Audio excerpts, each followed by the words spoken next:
Welcome to ప్రజాక్షేత్రం. Telangana municipal ఎన్నికల అనంతరం ఫలితాలతో సంబంధం లేకుండా మరోమారు బీఆర్ఎస్ పని అయిపోయిందని, ఓ నియంత కనుమరు కాబోతున్నారని కేసీఆర్ గారిపై వ్యక్తిగత ద్వేషం, వ్యక్తిగత కాంక్షతో పనిగట్టుకుని చేస్తున్న విశ్లేషణలు వింటూనే ఉన్నాం.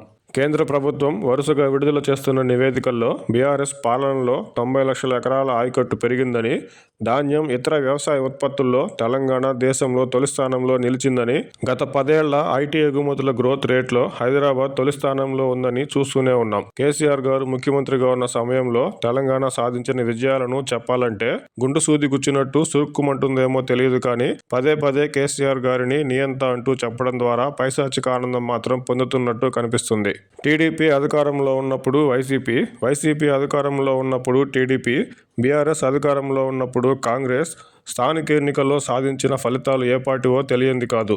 అయినా వైసీపీ, టీడీపీ, కాంగ్రెస్ పార్టీలు పతనం కాకుండా తిరిగి అధికారంలోకి రాగలిగాయి. స్థానిక ఎన్నికల ఫలితాల ఆధారంగా బీఆర్ఎస్ పతనం అయిపోయిందనుకోవడం భ్రమే అవుతుంది. మున్సిపల్ ఎన్నికల్లో బీఆర్ఎస్ కంటే బీజేపీకే ఎక్కువ ఓట్లు సాధించిందంటూ తప్పుడు కథనాలను కూడా చూస్తూనే ఉన్నాం. అధికారంలో ఉన్న కాంగ్రెస్ సాధించిన విజయాన్ని 50% కూడా దాటని కాంగ్రెస్ ఓట్ల శాతాన్ని పూర్తిగా రేవంత్ రెడ్డి గారికి ఆపాదించే తొందరపాటు ప్రయత్నాలు ఏవి కూడా మున్సిపల్ ఎన్నికల్లో ఫలితాలు ప్రతిబింబించవు. నల్గొండ, ఖమ్మం వంటి కొన్ని జిల్లాలు మినహాయిస్తే ఎక్కడ కూడా కాంగ్రెస్ ఏకపక్ష విజయాన్ని సాధించలేదు.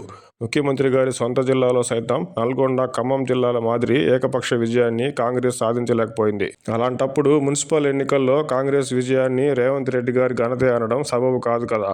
నిజానికి మున్సిపల్ ఎన్నికల ఫలితాలను నిశితంగా గమనిస్తే కాంగ్రెస్, బీఆర్ఎస్, బీజేపీ పార్టీలలో బలమైన నాయకులు ఉన్న చోట ఆయా పార్టీలు మంచి ఫలితాలు సాధించాయి. గత 10 ఏళ్లలో తెలుగు రాష్ట్రాల్లో ప్రతిపక్ష పార్టీలు స్థానిక ఎన్నికల్లో సాధించిన విజయాల కంటే ఇప్పుడు బీఆర్ఎస్ సాధించిన విజయం పెద్దదే. వాస్తవ పరిస్థితికి విరుద్ధంగా బీఆర్ఎస్ పని అయిపోయిందని చెప్తే బీఆర్ఎస్కు వచ్చే నష్టం ఏమీ లేదు.